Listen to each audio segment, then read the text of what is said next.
This is the inaugural season of GT Sports Club America, and this will be their 5th and 6th rounds, which will unfold here at Road America after starting at VIR. And obviously, it's very, very new. It's been successful and has run in Europe for a couple of years, but this is its first appearance here, and what a year to make that decision to come with the COVID pandemic. So the entries that were expected, a little lighter than we would anticipate due to that problem, of course, with the pandemic, but the ones that have shown up have been fast in putting on a show. And these cars, especially this model, the 311 in the hands of Ryan Gates, it is the new GT2 category car. And GT Sports Club, designed for bronze-level drivers, it's the only top-flight GT category globally for single driver competition here, GT3 or above, and it gives each of these bronze drivers 40 minutes to just run a race solo, if you will, and it's been a great turnaround. But the car itself, especially if it's the GT2 car, Cal, talk about a beast. It's a rocket ship, 700 horsepower, and what a racetrack to try and put that power down to. So here we see Gates pretty much unbeatable in his class this year. And you can see him just weaving around, trying to generate a little bit of tire temperature before he starts to attack some of these 14 corners here at Road America. Very special place, special racetrack, certainly my favorite in North America, with no disrespect to all of the other great venues that we visit, but there's something a little bit magical about this Road America circuit. Yeah, I would agree. And for this is the format, the qualifying really lines up to what Ryan Gates has done actually as a career almost with his time attack approach to things and his championships in that discipline, if you will, and which is basically qualifying laps. So he is very adept at this. And only a few cars went out in yesterday's practice. They didn't go out at all in the first practice, and nobody really needed to go out. It was just absolutely a wash here. Just a couple of them went out in the second practice, but they had a couple of test and practice days prior to that, so we're going to see who heads out here. And we've got a new entry here. Now, there's the overall GT2 category, and then there's the subclasses within it. Iron for drivers that are over 60 years old, titanium those from 50 to 59. But you can also run older gen GT3 cars, which runs in its own overall category.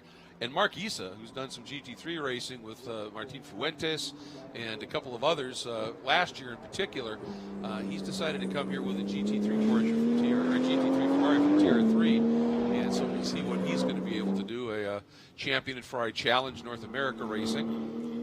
Well, the GT3 car should still be a little bit quicker over the overall lap here. Yes, about 150 horsepower down on the GT2 machinery we look at there with the GMG Porsche with Jason Bell. But this racetrack, as we've mentioned many times this weekend, Greg, is more about, even though with these long straightaways, you need the braking into these deep brake zones here, and you also need the handling and downforce to get through the multiple corners here. So I'd expect Issa to come out on top, but he's certainly going to have a good run from it from the three GT2 competitors here this weekend. Yeah, absolutely.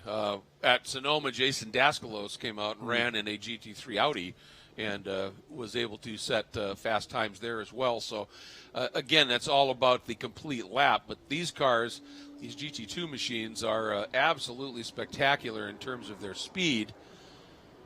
And we've been giving the top 5 fast times by AWS, and I think we were erroneously informed that was in the kink. It actually was through the speed traps at the fastest part of the track. So I was thinking those were really quick speeds through the kink. Yeah, they're quick through the kink, yes. And really, it's a fast corner, but yeah, there's not much to choose between the run up to turn 1, down to turn 5, and into Canada corner. It's normally 1 or 2 miles an hour between those 3 high-speed sections. So you're going to reach those terminal speeds several times a lap.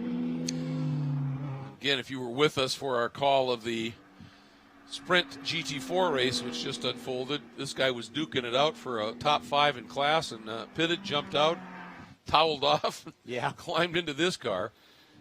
Well, he's used to it now, but I've got a feeling that there's got to be a huge transition between a GT4 car and one of these machines, you know, you got not double the horsepower, but probably 250 to 300 more horsepower than a GT4 Porsche compared to what's under his right foot right now. Well, you can see right there as he came into the kink, we didn't see in the GT4 race anybody lifting going through the kink. He actually had to dip the brake.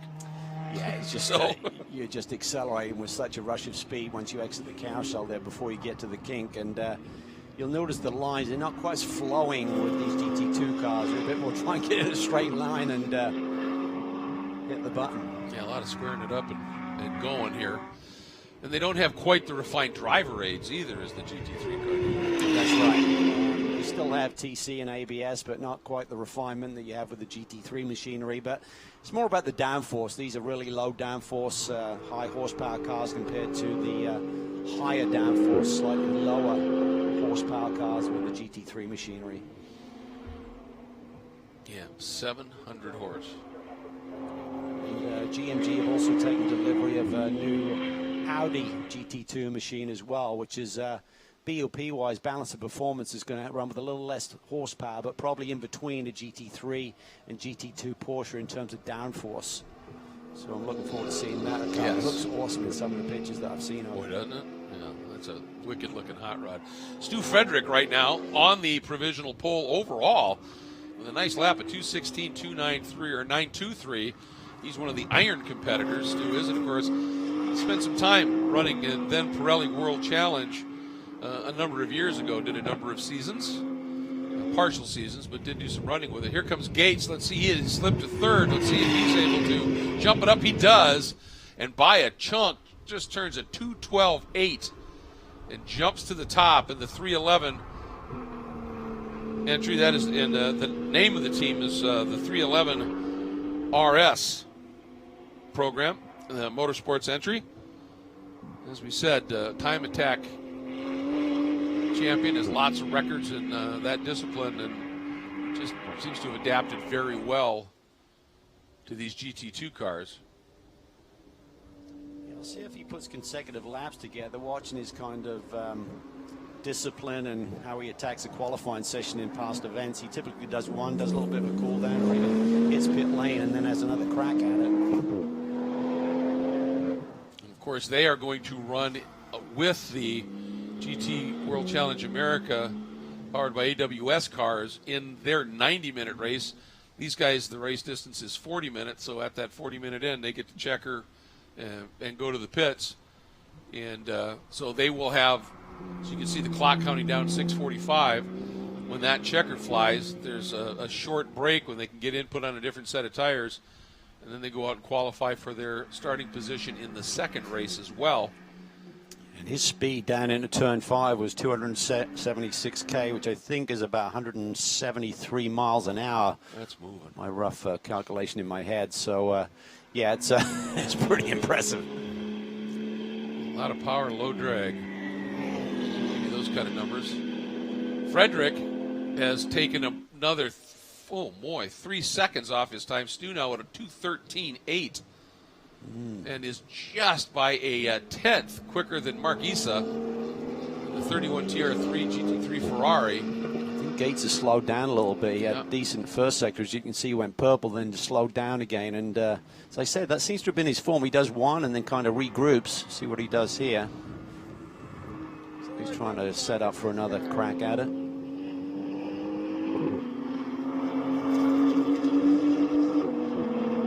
Got a little bit of understeer built into the setup right now. Saw it through turn 1 earlier on in the run. Just see a lot of steering input and a lot of wheel angle in the front end trying to get through those corners, which is fine. You don't want a loose car with 700 horsepower.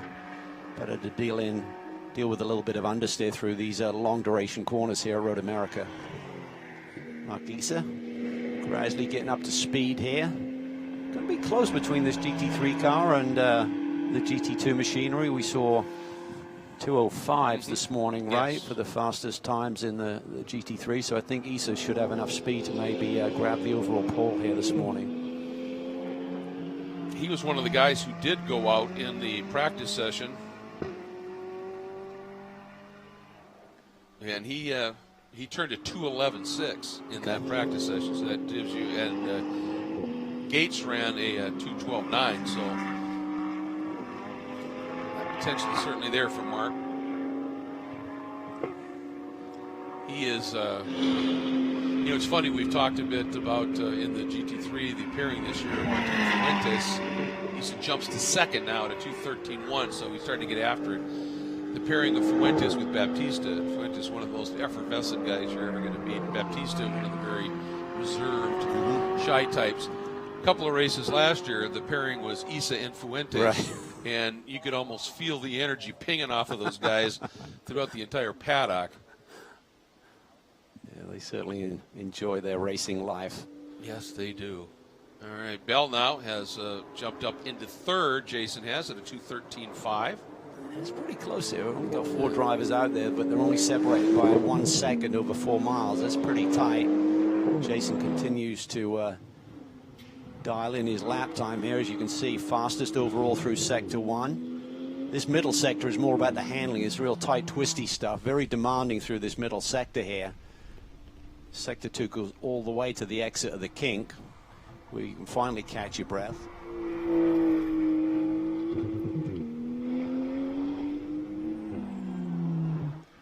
Interesting to see what the second sector is compared to Issa's. Because that will be the difference between the downforce in a GT2 versus GT3 in this sector in particular. Yeah, and his terminal speed was just touching about 174 miles an hour down into turn 5. So he now finishes off sector 2. Let's see what he can come up with. A little bit slower than his best through there, so might be tough to improve on that 2:13.5 that he has on the board so far. Meanwhile, Issa goes purple in that second sector by 1.7 seconds, so that's the downforce in that GT3 car. And you could see there on the approach down into Canada Corner, I mean, the speed through the kettle bottoms there and the approach to Canada Corner just rushes up on you a little bit, and I think he just had to really take a shallow angle there. He couldn't get back over to the left-hand side of the road and set up that corner, and he decides to call it a day on this session. 2 15-minute runs they get here this morning, correct, Greg? Correct. Now, let's see for Issa. He was so quick in that second sector. Does that translate into a lap good enough for pole? Not quite. No, I think he's got the potential here. He just needs to click all 3 sectors together. Yeah, because he was just staggeringly quick in that second sector. Yeah, he just needs to repeat what he did here yesterday, and the racetrack should be starting to rubber in. We've seen some great racing already here this morning. See what he does this time in this on this lap in this first sector. Personal best first sector. Yeah. His speed, he's about 25k off the GT2 cars, so that's the delta between the GT3 cars and the GT2.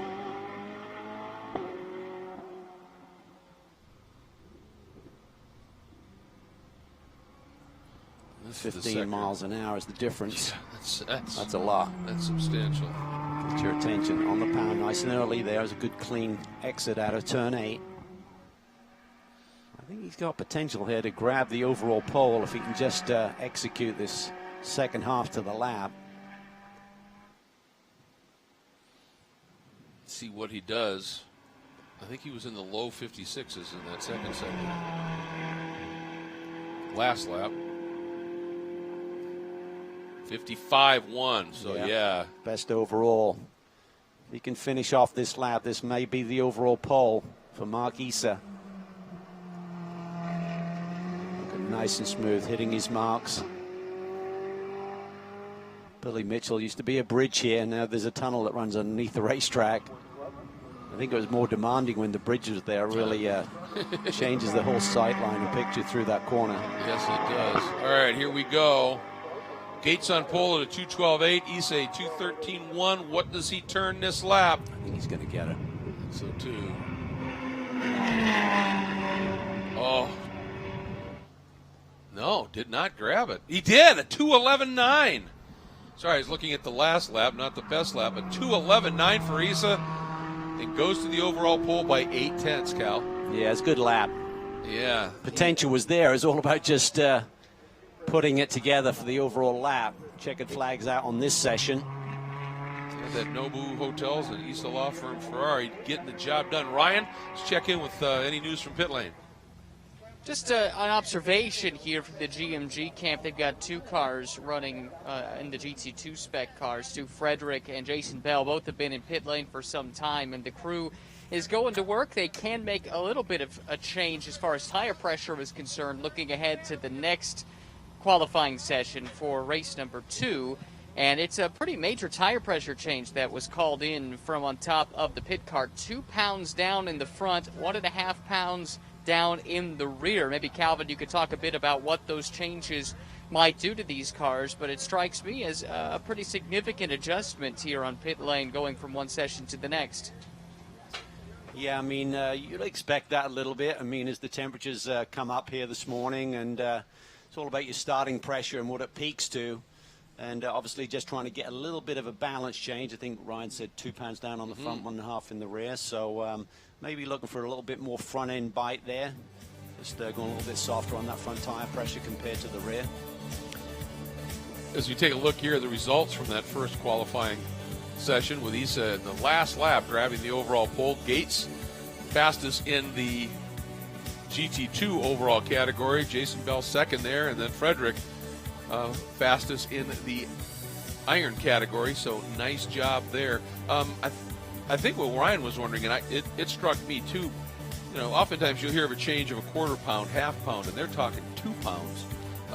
Is that significant? I mean, you hear that a 1/2 pound change can make a huge change in the handling of the car. Yeah, I think it's just that you've run, the tires are still hot, do you know what I mean? So right. You're just bringing it down a little bit to get them back in the window to be able to run another 15 minutes, really trying to guesstimate where they're going to build. So if you were doing that for a 40-minute race, it's almost like the 2 15-minute sessions together, do you know what I mean? So you're just trying to make sure that they're good for a relatively short run here. Well, now we get just a little bit of a pause, and then they go back out for another 15 minutes. And we'll see if anybody's able to sort of tweak up a little bit of magic here and find something that can move them up just a bit. You take a look at the gaps out there, Cal. This is it's only 4 cars, admittedly here, but it's pretty closely grouped.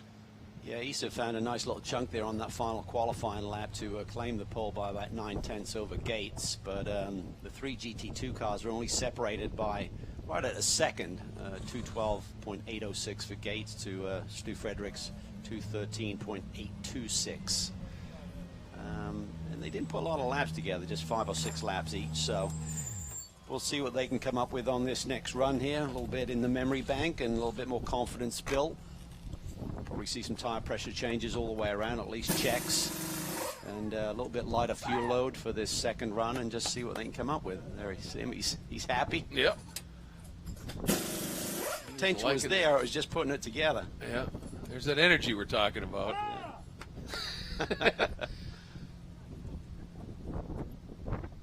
He is just a great character. I've had the pleasure of doing some of the Ferrari Challenge races, and when he gets out of the car, just the energy, the passion.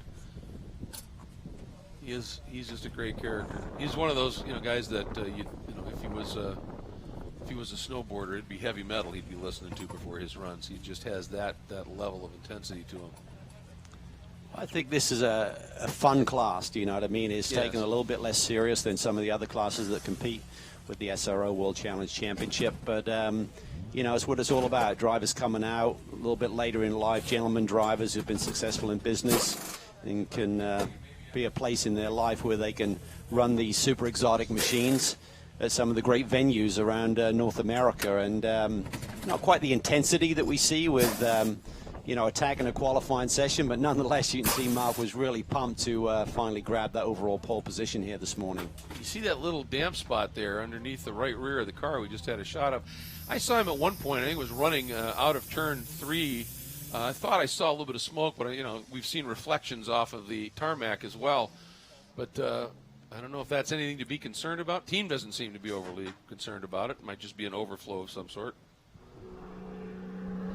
We'll certainly check that out. Whoa, that was there. Oh my goodness. I'm not sure if he just released the pit lane speed limiter or something and just lit them up, but certainly caught Jason out there right at pit exit. It's hard to see, but I'd have to assume that was just some wheel spin and just turned the car on him suddenly. Well, there's a piece of see that piece of debris right to the right of that sign. I wonder if something broke on the car. Certainly very unusual. Yes. But again, there's 700 horsepower on tap. Let's take another look at it here. Jason comes out. A little bit bumpy there on the pit exit and just lights it up. It just turned. Now something. Oh, that was. I think it spat it out from the grass. Something in the grass maybe as he. Right side splitter.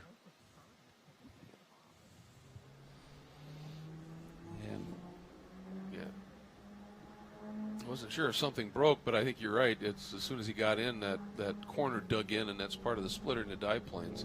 But it's just weird how it just suddenly snapped. I think if he just went full throttle and released the pit lane speed limiter button, you get that burst of 700 horsepower. That can be as easy as that. Tires are cooled down on that pit stop, of course, and again, we're talking about making that transition between, I'm sure on his out lap for the first qualifying session, he was pretty gingerly just inching up to speed, probably felt a lot more confident. Okay, here we go, let's go attack this, and maybe just got caught out by the sudden burst of power there. And that damage to that front splitter, yeah, there it is. So that car is not going to be particularly happy right now. You should probably come and check that out. You've got 15 minutes to play with, and qualifying here is not super important with a relatively small field, and you can see there at speed it's probably going to start dragging that splitter even closer to the ground there.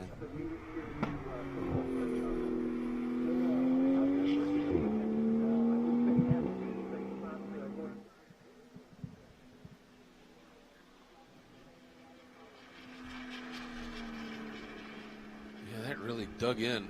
And that's just the, all that rain that we had yesterday and even a little bit more yesterday evening. That grass is, and the soil is very soggy, and that car gets into it, it just gives a little bit and then it hooks things.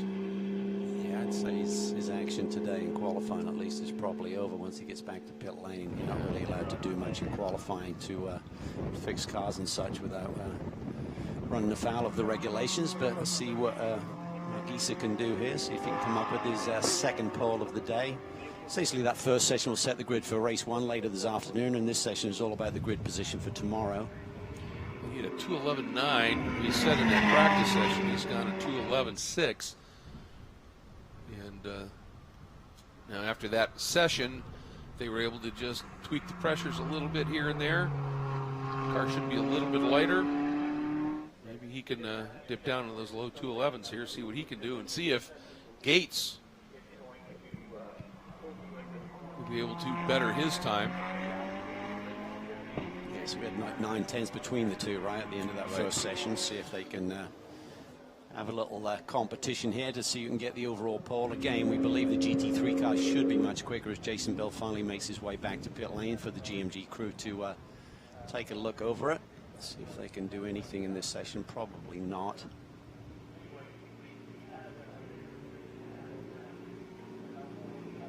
There's just no point in risking anything at high speeds here. We talk about the speeds down the straightaway, 175 miles an hour, so you don't need anything going wrong. Something we haven't mentioned in the equation about Jason's Ironman runs here. We've talked about 8 races. That also means 8 qualifying sessions. Yeah. And 8 practices. And goes on and on. Yes, it does. GMG Racing guys giving that a good look over. You can see the damage there.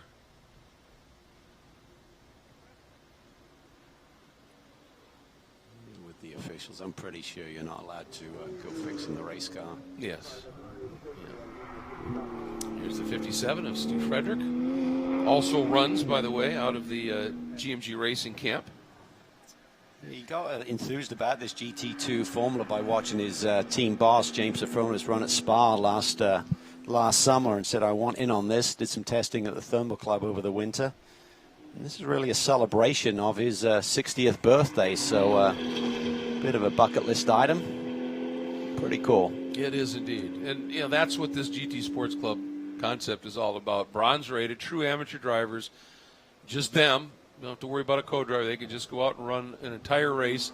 And the sports club aspect of it, it also includes the hospitality at the venues. Again, in the non-pandemic scenario, the hospitality programs are just superb. Families can come. They really look after the entire weekend for these guys. And it's been obviously minimized a fair amount by this pandemic. So we really appreciate the guys that have come out and are doing it.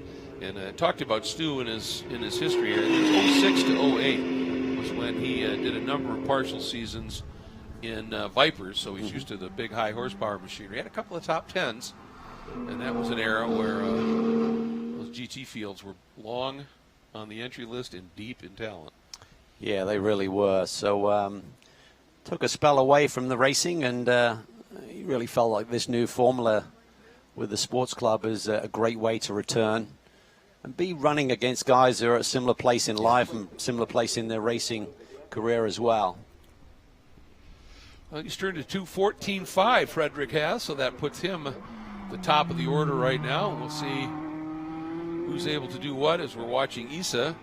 Gates has just gone fastest overall in the second sector, so we'll watch for him. So that little smoke that you talked about again, emanating from that right rear corner somewhere. Not sure if it is an overflow, or I'm surprised you'd have any sort of overflow now near a rear tire. Yeah. Gates to the top at a 2:13.1 in the 311 RS Motorsports entry. Yeah, not quite up to his first session time by a couple of tenths, I think. Issa now, I feel he might have an even better lab within him if he decides to run out this qualifying session. He's up on it early here, fastest middle sector already, which is the handling sector which you'd expect from the GT3 car. And faster than the time he had in his pole run in the first one by a couple of tenths there, so let's see what he does. Definitely seems to be some smoke on tails away, looking at that Ferrari from the tail.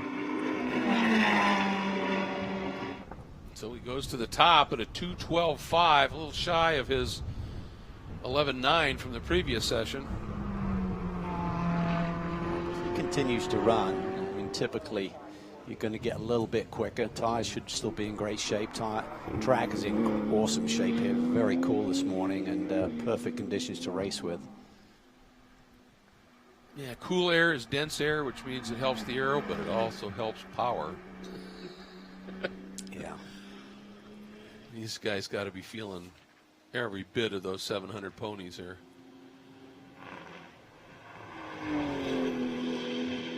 Gates a little bit off his time in that first sector. Second sector, though, personal best. Yeah, gradually building up to speed. Yeah. Doesn't like to put two consecutive laps together. I'm assuming that's based on his previous experience with the track. I think so, too. And you watched how he prepared to start his fast lap going into 14. I mean, that's very, very time attack, where you just scrub everything, make sure you're ready, and then you diamond that corner and get the car turnettes. Looked like a good clean exit to start this lap.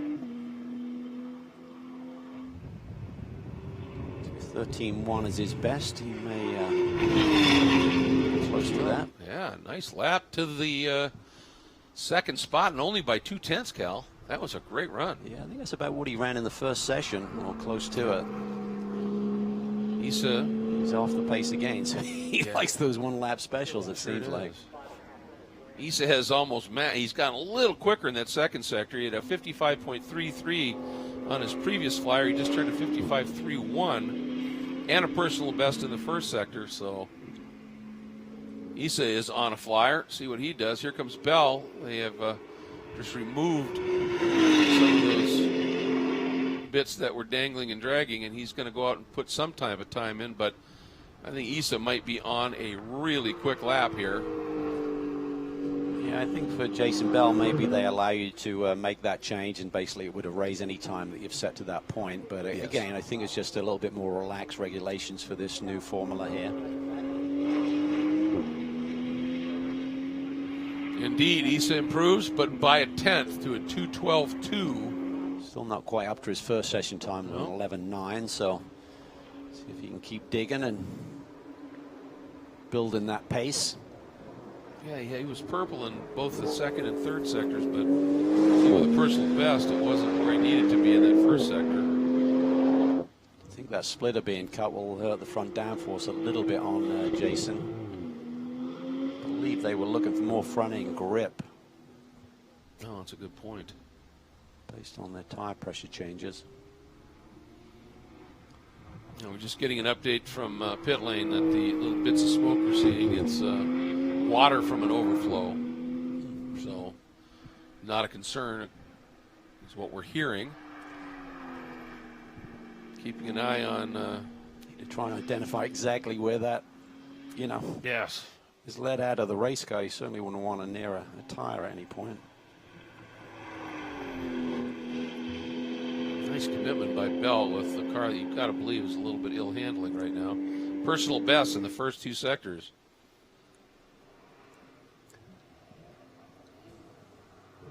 That's one of the corners as you come through Kettle Bottoms there and through that left-hand sweep. I think you almost need to set that up more so it allows you to get back all the way hard left to set up Canada Corner. If you take that curve in the straightaway like you do a GT4 car, I think it's going to unsettle the car down into the brake zone for turn 12. So I think there's some adjustments that you need to make with the amount of speed that you carry with one of these sports club machines. So you exit the kink and swing a little bit farther to the right so you can square up a bit and line it up. Yeah. You're just getting from point A to point B so much quicker. All right, see what Issa does this time. 2:11.6. Yep, a bit quicker there than it the previous Paul. That's faster than he went practice. So that's the fastest official time set by a GT Sports Club car here this weekend. Gates is second. Bell with that lap jumps to third, Cal. A 2:13.1. That's not bad with a car that's probably not real happy. Yeah, but Gates is on one here. Yeah, he is. Follow this one around here.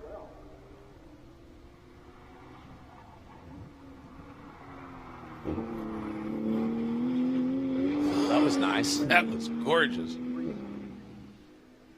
A little off in his first sector from his personal best previously, but he has thrown everything at it here.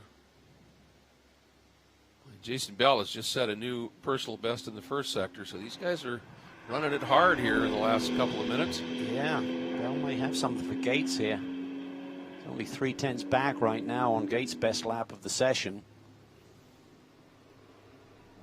Maybe that front splitter going away a little bit.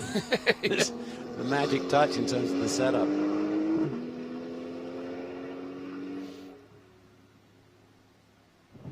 You see strange things like that happen every once in a while. All right, this will be fun to see. Boy, he's using every piece of racetrack. Yeah, that's sketchy being out that wide on turn-in. All right. Sure, this is going to be a better lap. He's down on his two personal best just first sectors here. Oh, it is. It was a 2:12.4. Big third sector then. Yes, it was. Oh, yeah. Look at that. Fastest third sector of anyone. He made that all up in that third sector. Here's Bell. Potential is there. He just needs to piece the lap together. Jason's done a good personal one. Has he got enough to nip Gates? Going to nip the tuck here. No, not quite. 13 flat, 6/10 to find. He lost some time in the third sector, whereas Gates found time. Here's Frederick in the GMG Racing Porsche GT2. And again, really close competition. The three GT2 cars only separated by 9/10 of a second so far in qualifying. I'm not sure if he can beat it back to the flag here. I don't think he can.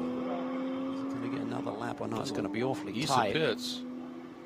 Can Frederick get to the line? Oh, yeah. Yes. He's got one more lap if he wants it. That was a 2:14, so a little off his best lap. See if he hangs with it. It's pretty clean. Yes, it was. See if Gates again, a little slower in that first sector. By a bunch. I think Gates has said, yep, that's it. Bell goes another personal best in the first sector.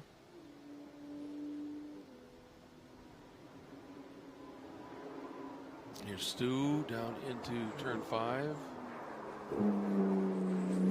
This lap looks pretty clean. It does. He's off his best first sector so far.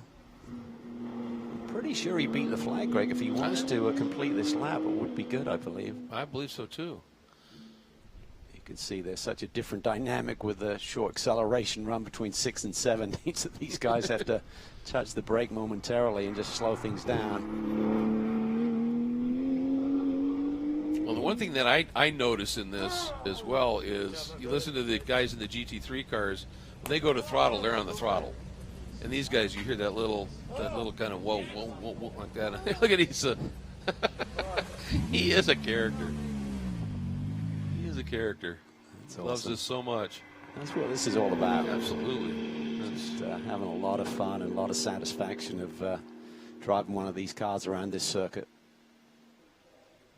Yeah, I think Frederick has bailed on this lap. He's almost 4 seconds off his best in sector 2, so I think he realized, just bring it around. So, Issa, looking at Bell here, he took another few tenths off, and Bell turned to 213 flat in his last flyer as well. So, good stuff here. Once again, as you take a look at the results here, Frederick running in the iron category. You said celebrating his 60th birthday now, so it allows him to run in iron, and what a way to celebrate it. 700 horsepower at Road America. Yeah, special place, special car. Awesome day. Absolutely. And they will run, their races will run in the midst of the GT3 races that will unfold as well. Here is some looks at some of the highlights. The 311 of Brian Gates. His previous experience was time attack racing. Here's Jason Bell for GMG Racing, who has been driving everything, it seems, here this weekend. Here's Issa. Look at Frederick. Another of the GMG entries. This big moment here, a strange one. I just have to feel as when he basically released the pit lane speed limiter button and got full horsepower there and just caught him out on the little bump there. You can see that little undulation as you're exiting pit lane. It was weird. It wasn't like he just lit the rears up. The car just pivoted. But nonetheless, he went out and actually set some pretty good times as well. So qualifying done for this 6th round of the inaugural season of GT Sports Club America. Thanks for joining us, folks, and stay with us all day long. Busy day of racing here at Road America.